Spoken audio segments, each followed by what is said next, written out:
Alhamdulillahi Rabbil Alamin. Allahumma salli wa sallim wa barik ala Muhammad wa ala ali Muhammad. Allahumma anfa'na bima 'allamtana wa 'allimna ma yanfa'una wa zidna ilma wa barik lana fi ilmina warzuqna al-ikhlasa fil qawli wal 'amali kamila wa 'ilman nafi'an la yunsa wa tawfiqan daima wa sihhatan wa yaqinan wa afiyah. Allahumma aftah lana kulla khair wa yassir lana kulla umur. Allahumma hdina wahdi bina waj'alna sababan liman ihtada.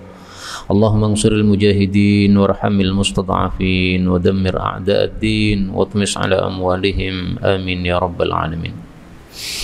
Alhamdulillah kaum muslimin rahimani wa rahimakumullah. Sebelum kita lanjutkan pengajian tafsir Al-Quran sehari sehalaman, saya mengingatkan lagi bahwa insyaallah beberapa waktu yang akan datang kita akan bertemu dengan hari raya Idul Adha.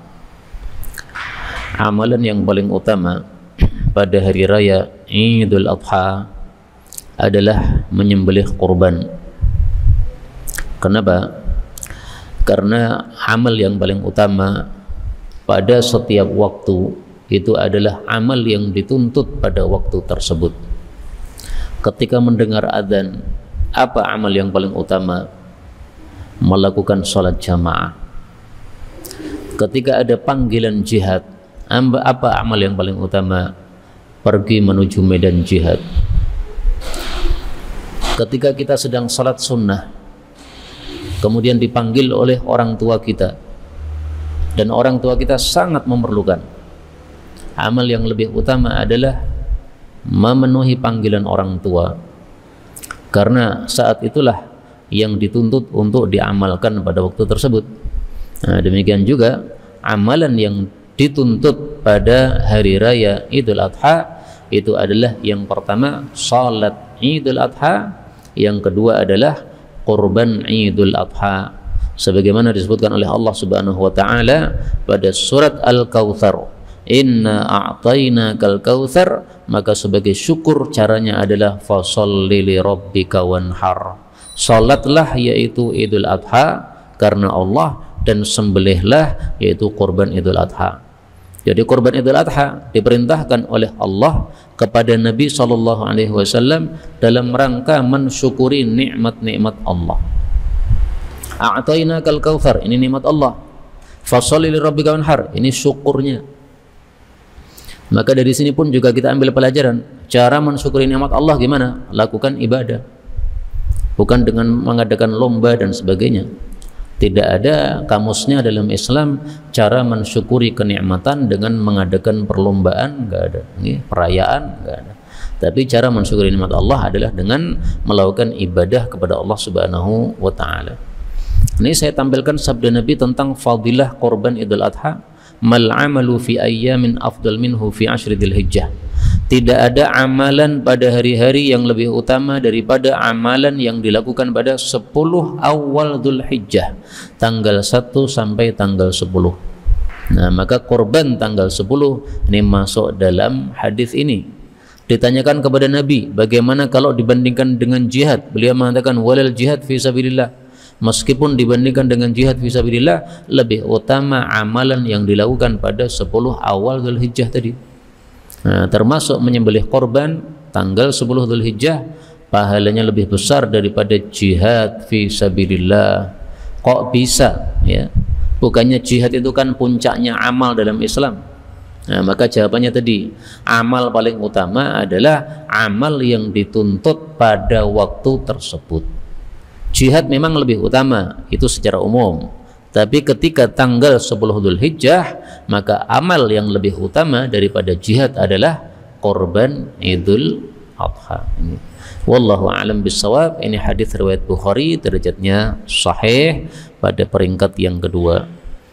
Sekarang kita lanjutkan tafsir Rabbaniyin, tafsir sehari sehalaman, dan kita sudah sampai pada halaman 381, yaitu surat An-Naml ayat 45 sampai 55 insyaallah taala. أعوذ بالله السميع العليم من الشيطان الرجيم من همزه ونفخه ونفثه ولقد أرسلنا إلى ثمود أخاهم صالحا أن اعبدوا الله فإذا هم فريقان يختصمون قال يا قوم لم تستعجلون بالسيئة قبل الحسنة لولا تستغفرون الله لعلكم ترحمون قالوا اطيرنا بك وبمن معك قال طائركم عند الله بل أنتم قوم تفتنون وكان في المدينة 9 رهط يفسدون في الأرض ولا يصلحون قالوا تقاسموا بالله لتبيتنه وأهله ثم لتقولن لوليه ما شهدنا مهلك أهله وإنا لصادقون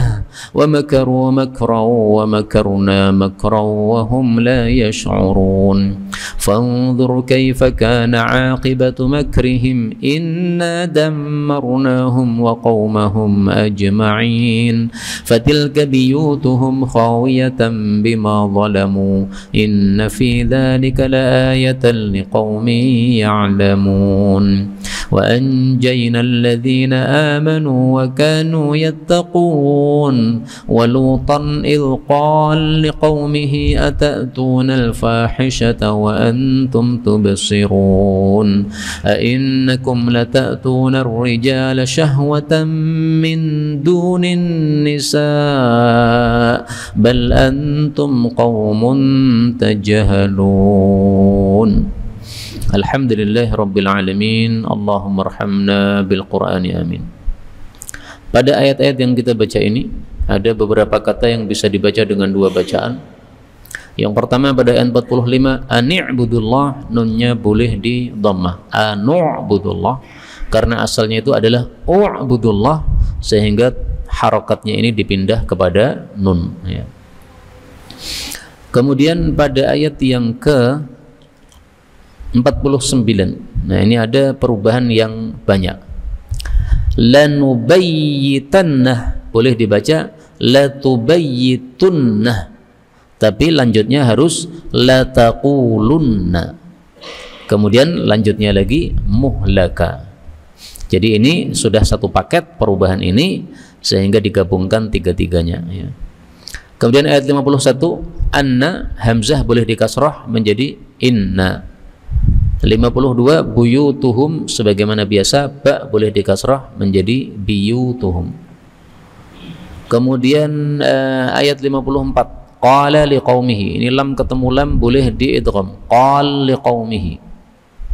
Dan ini semua adalah qiraah mutawatirah yang sumbernya dari Sayyidina Rasulullah sallallahu alaihi wasallam, maka semuanya benar, boleh kita pilih manapun juga.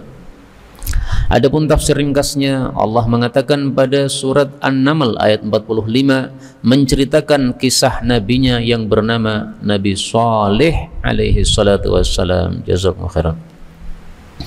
Walaqad, dan sungguh-sungguh, arsalna, kami telah mengutus, ila Thamuda, kepada kaum Thamud. Siapa yang diutus? Akhahum, saudara mereka, yaitu Salihah, Nabi Saleh. Apa kata Nabi Saleh? An, bahwasanya u'budullah, sembahlah Allah, ibadahlah kepada Allah. Faida, ternyata hum, mereka kaum Thamud, fariqani, menjadi dua kelompok, yakhtasimun, yang bertengkar. Kaum muslimin rahimani wa rahimakumullah, Allah mengutus nabi-nabi dan rasul-rasul itu karena Allah tidak mau berbuat dolim.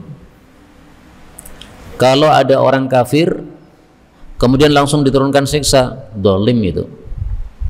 Maka Allah sebelum menurunkan siksa, Allah kirim dulu nabi. Nih, jelaskan yang benar, yang salah. Turunkan kitab, dijelaskan mana yang hak, mana yang batil. Sudah dijelaskan tapi masih ngeyel, nah baru berhak mendapatkan siksa. Jadi arsalna, Allah mengutus para rasul, tujuannya apa? Supaya Allah tidak berbuat dolim, karena Allah tidak mau berbuat dolim.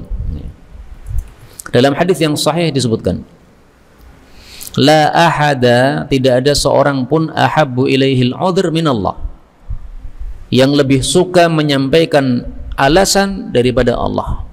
Min ajli dzalika anzalal kitab wa arsalal rusul, karena itulah Allah turunkan kitab dan Allah kirim rasul, supaya Allah punya alasan untuk menyiksa. Karena kalau Allah tiba-tiba menyiksa, maka Allah nggak punya alasan. Nanti hamba-hamba pada demo di akhirat, ya Allah, kenapa engkau siksa kami padahal kami belum paham apa-apa. Nah, Allah akan bisa menjawab kalau seandainya ada yang demo, maka Allah katakan, saya sudah kirimkan rasul, saya sudah turunkan kitab. Arsalna, kami sudah utus kepada kaum Tsamud Nabi Saleh alaihi salatu wassalam. Di sini disebutkan akhahum salihah, saudara mereka yaitu Nabi Saleh. Nah, di sini ada dua ilmu. Ilmu yang pertama, yang dimaksud saudara mereka itu maksudnya adalah saudara senasab. Jadi Nabi Saleh itu termasuk dari kaum Tsamud. Maka Nabi Saleh bisa disebut Saleh Ats-Tsamudi, Nabi Saleh yang berasal dari kaum Tsamud.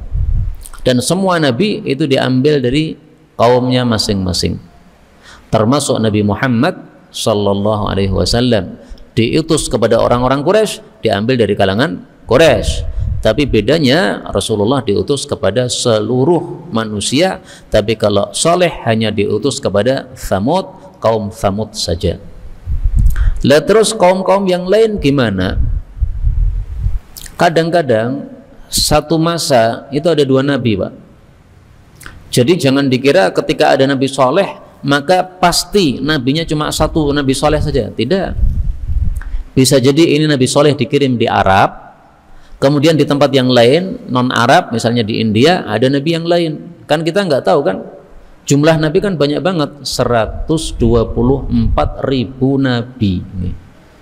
Yang pernah semasa, misalnya Nabi Isa dengan Nabi Yahya, ini semasa. Nabi Musa dengan Nabi Khadir, ini semasa. Nah, maka yang semasa dengan Nabi Saleh siapa? Kita nggak tahu. Tapi yang jelas setiap kaum sudah mendapatkan nabi yang mengancamkan neraka kepada mereka. Ilmu yang kedua, salihah, ini adalah nama Arab. Maka dari sini kita ketahui bahwa Nabi Saleh itu Nabi Arab.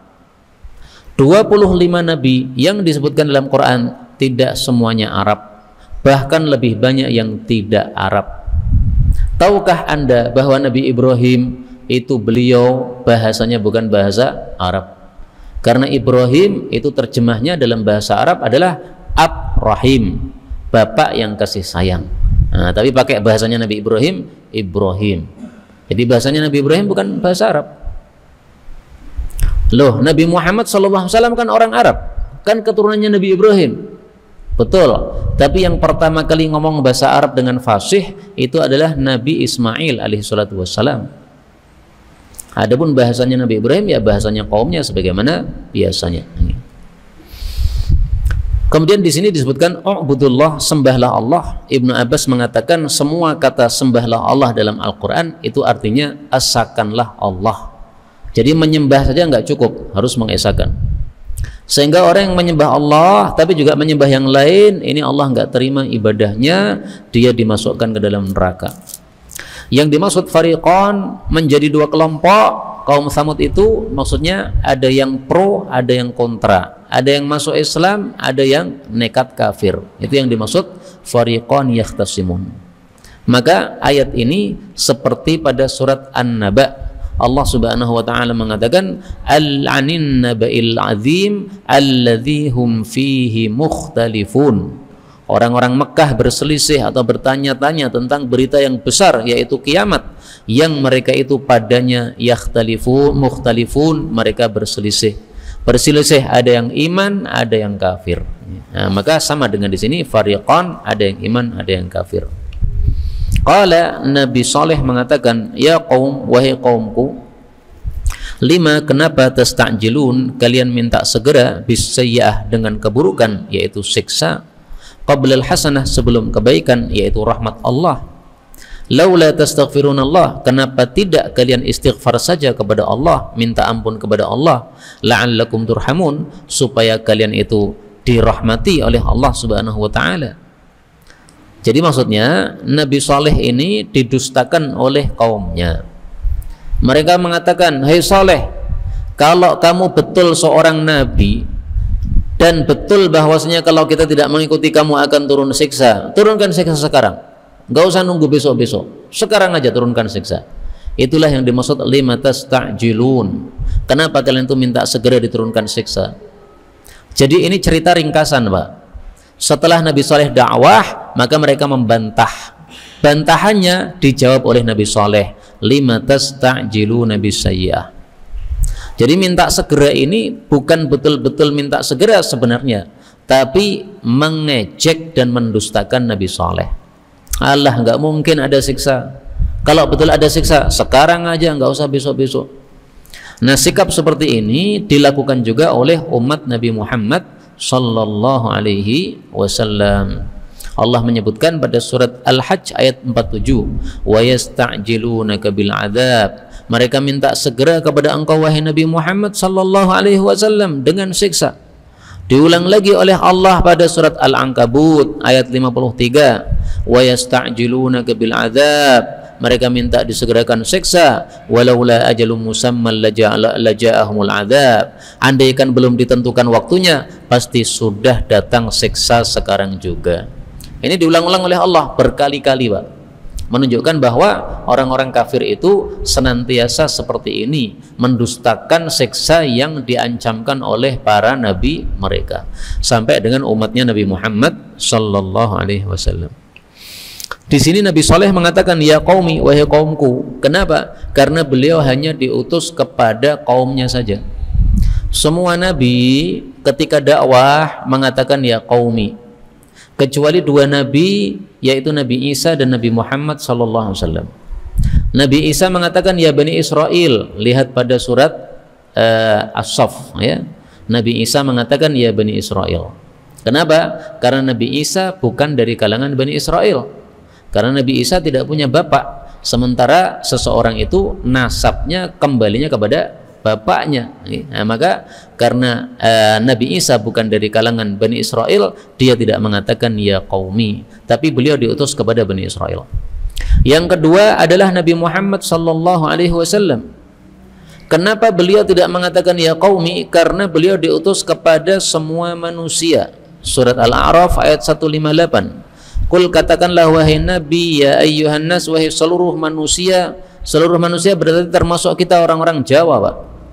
Maka Rasulullah memang awalnya diutus di Mekah, tapi dakwahnya ini berlaku untuk seluruh dunia. Inni Rasulullah ilaikum jami'a. Saya ini adalah utusan Allah kepada kalian semua. Kalian semua yaitu seluruh muka bumi ini, termasuk orang-orang Jawa yang pesek-pesek seperti kita ini, ya. Ini semuanya adalah umat Nabi Muhammad sallallahu alaihi wasallam. Kemudian ayat ini menunjukkan bahwasanya istighfar kepada Allah menyebabkan turunnya rahmat Allah Subhanahu wa taala. Jadi mendapatkan rahmat Allah gampang. Istighfarlah Anda, rahmat Allah turun. Maka malam-malam tahajud tolong dibiasakan. Istighfar 100 kali minimal.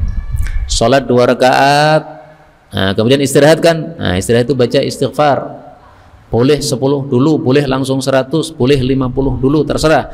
Yang penting sehari sebanyak 100 kali sebagaimana kebiasaan Rasul sallallahu alaihi wasallam. Nah, dalam Quran kita temukan banyak ayat-ayat yang mengatakan la'allakum turhamun. Nanti silahkan dikumpulkan sehingga kita mengetahui apa-apa yang menyebabkan mendapatkan rahmat Allah Subhanahu wa taala.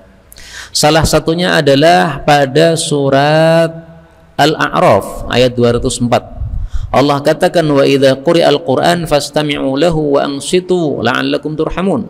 Kalau Quran dibaca, dengarkan, diamlah supaya dapat rahmat. Maka tolong kalau tadarusan itu jangan ngobrol sendiri, enggak adab itu. Tadarusan 5 orang, 4 orang, ya. Satunya membaca, satunya ngobrol, enggak adab. Kalau kamu pengen dapat rahmat, ketika ada yang baca, dengarkan, diam. Kalau terpaksa ngomong, bisik-bisik aja, jangan keluar suara, ya. Tempelkan ke telinganya, ini karena terpaksa. Kalau nggak terpaksa nggak usah ngomong, ya. Ini nggak adab terhadap dalam masalah tadarusan. 47. Qalu, mereka mengatakan, ittayyarna, kami merasa sial, bika, dengan sebab kamu wahai Nabi Saleh, wa bimman ma'aka, dan dengan sebab orang-orang yang bersama kamu, yaitu kaum muslimin yang menjadi pengikut beliau. Qala, Nabi Saleh menjawab, ta'irukum, nasib kalian itu, ma'indallah, itu adalah di hadapan Allah. Maksudnya yang menetapkan Allah, bukan saya, bukan kelompok saya. Bal, bahkan antum, kalian itu, qaumun, satu kaum, tuftanun, yang diuji oleh Allah Subhanahu wa ta'ala. Jadi maksudnya Nabi Saleh adalah, jadi mereka mengatakan, ittayyar nabik, kami merasa sial dengan sebab kamu. Mereka mengatakan seperti ini gara-gara mereka pecah menjadi dua kelompok tadi. Sebelum Nabi Saleh membawa ajaran, mereka satu kelompok. Begitu Nabi Saleh mau datang membawa ajaran Islam, maka mereka terpecah menjadi dua kelompok. Sudah tidak klop lagi.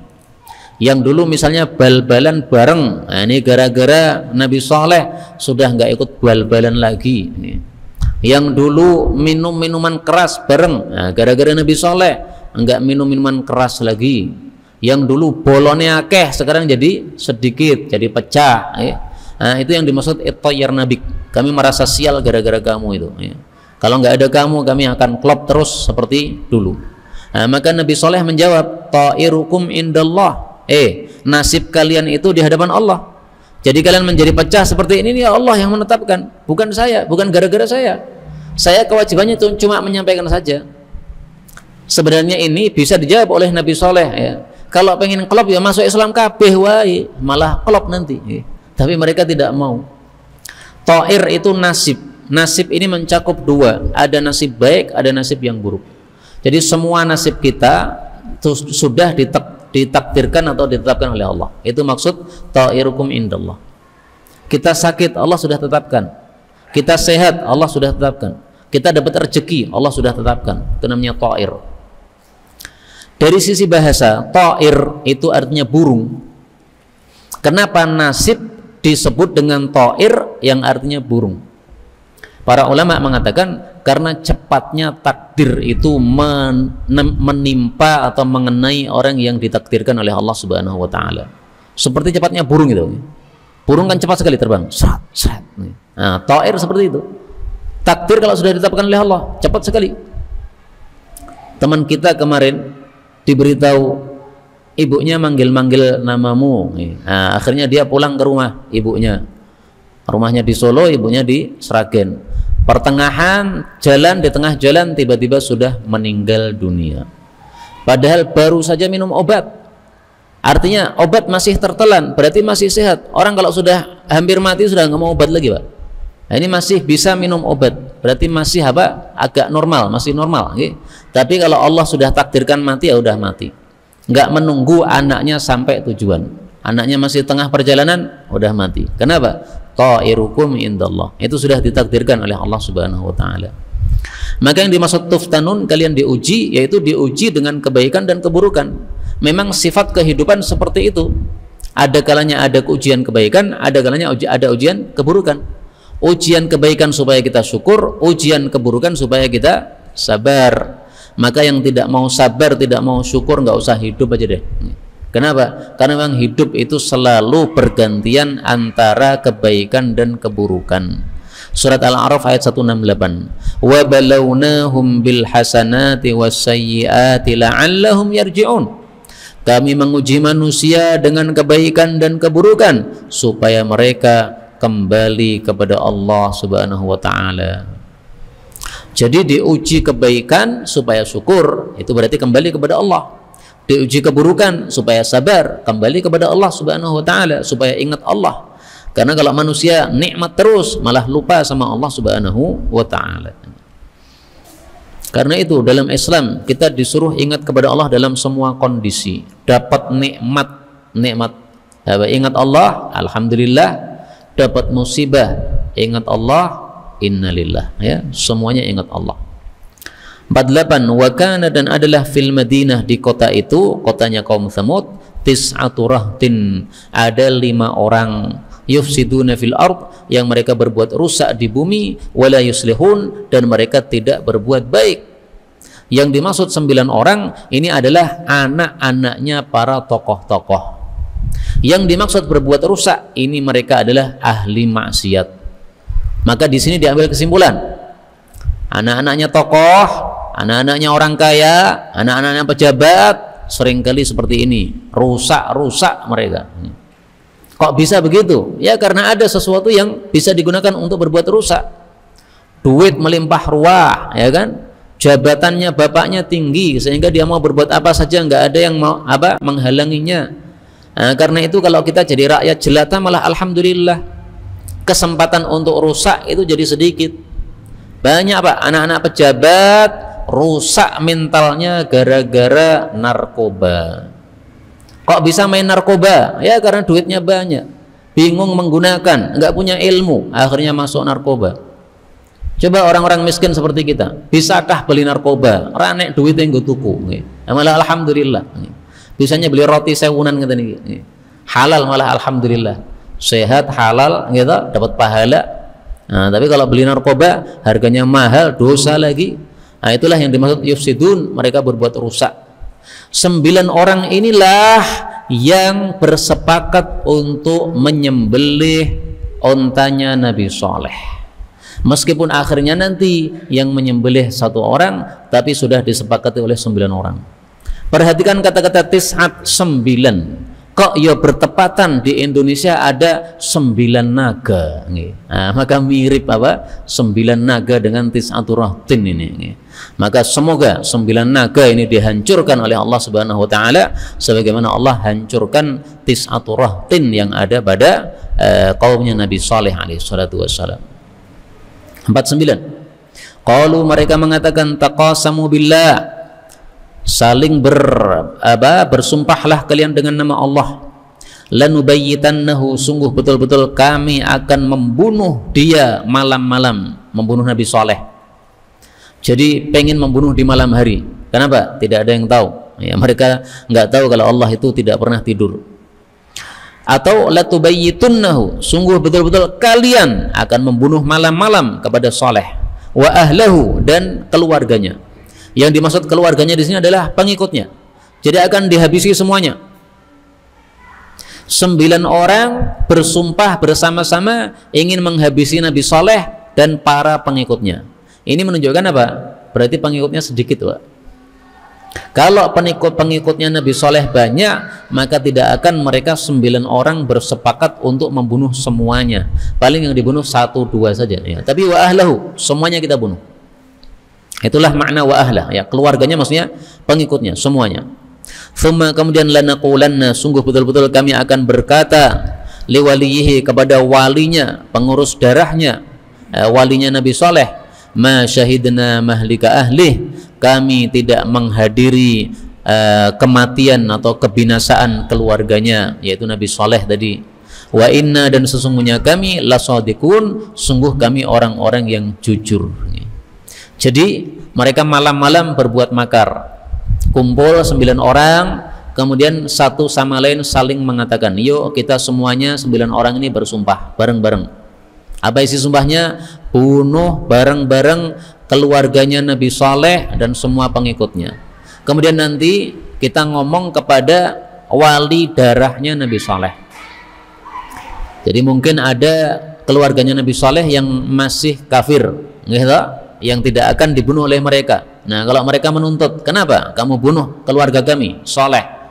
Kalau tidak seagama nggak usah bunuh, biarkan sendiri-sendiri, misalnya begitu. Nah, maka akan mereka jawab, ma syahidna mahlika ahli, kami nggak menghadiri kematiannya, saya nggak ngerti. Pokoknya tiba-tiba pagi-pagi sudah bersimbah darah, ceritanya gimana saya nggak tahu. Nah, kami tidur lelap pada malam hari tadi. Nah, itu makar yang mereka buat. Allah katakan wa makaru makra, dan mereka berbuat suatu makar. Wa makarna makra, kami pun berbuat suatu makar. Wa hum la yash'urun, sementara mereka tidak menyadari. Artinya apa? Makar mereka dibalas oleh Allah. Siapa yang lebih kuat makarnya? Allah yang lebih kuat makarnya. Yang dimaksud makarna makron, kami berbuat makar, maksudnya adalah kami turunkan siksa kepada mereka sebelum mereka bergerak membunuh Nabi Saleh alaihissalatu wassalam.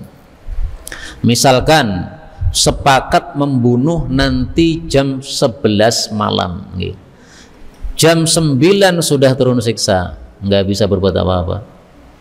Sepakat nanti jam 2 malam akan membunuh Nabi Saleh, siksa turun jam 00, nggak bisa berbuat apa-apa mereka. Itulah yang disebut makarna makron, kami sudah dahului mereka. Nah, kata-kata makar itu adalah sifat makar, itu adalah sifat yang jelek, sementara Allah itu tidak punya sifat jelek. Makanya kata-kata makar ini kalau dinisbatkan kepada Allah, itu bukan maksudnya Allah berbuat makar, tapi Allah membalas makar mereka. Jadi terjemah yang tepat ya, wa makarna, dan kami membalas makar, makron dengan suatu makar. Itu terjemah yang lebih tepat supaya kita tidak menisbatkan sifat yang jelek kepada Allah Subhanahu wa taala.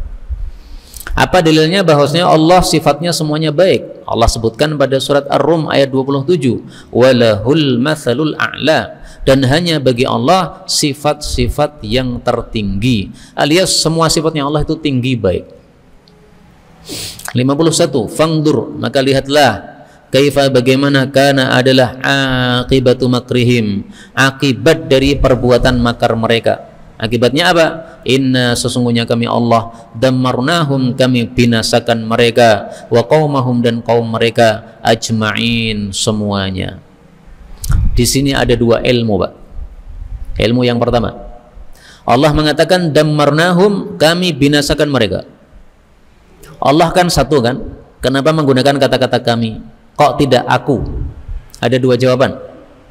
Jawaban yang pertama, ini adalah al-mu'azzim nafsah. Orang yang mengagungkan dirinya sendiri itu menggunakan kata-kata kami, padahal dia cuma satu orang. Karena itu sepantasnya kalau kita ceramah jangan menggunakan kata-kata kami, karena berarti seolah-olah Anda mengagungkan dirimu sendiri. Kecuali kalau Anda ceramah mewakili orang-orang, ya, takmir satu orang takmir mewakili takmir yang lain, kami, nggak ada masalah. Tapi biasakan saya saja, karena apa? Lebih tawadhu daripada kami. Jawaban yang kedua, Allah biasanya menggunakan kami itu kalau melibatkan makhluknya. Nah, di sini Allah membinasakan kaumnya Nabi Saleh dengan melibatkan para malaikat, sehingga Allah katakan kami. Kami berarti maksudnya apa? Saya, Allah, dan tentara-tentara saya, malaikat-malaikat itu, kami hancurkan mereka. Ilmu yang kedua, di sini Allah hancurkan qaumahum ajmain, kaumnya semuanya. Padahal yang menyembelih, yang ingin membunuh Nabi Saleh tadi cuma 9 orang. Kenapa yang lain disiksa juga? Kenapa tidak hanya 9 yang disiksa saja? Ternyata kaumnya semuanya ini sepakat dengan perilaku mereka.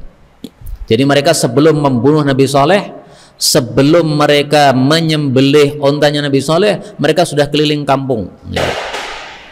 Tanya pendapat orang-orang kampung, gimana kalau ontanya Nabi Saleh ini kita sembelih? Semuanya sepakat. Bahkan disebutkan dalam kitab-kitab tafsir, anak-anak kecil pun sepakat. Iya, bunuh aja Pak, bunuh aja Pak. Anak kecil, perempuan, laki-laki, semua sepakat. Itulah sebabnya Allah katakan qaumahum ajma'in, kaumnya semuanya dibinasakan oleh Allah Subhanahu wa taala. Jadi yang berbuat dosa tidak hanya satu orang, tapi seluruh kampung itu berbuat dosa, karena semuanya sepakat melakukan perbuatan dosa tadi. Allah katakan fatilka, maka itulah buyutuhum, rumah-rumah mereka, khawiyatan, roboh, bima zalamu, dengan sebab perbuatan dolim mereka. Inna fi dzalika, sesungguhnya dalam hal itu, la ayatan, sungguh ada tanda, yaitu tanda kekuasaan Allah, liqaumi ya'lamun, bagi kaum yang mengetahui.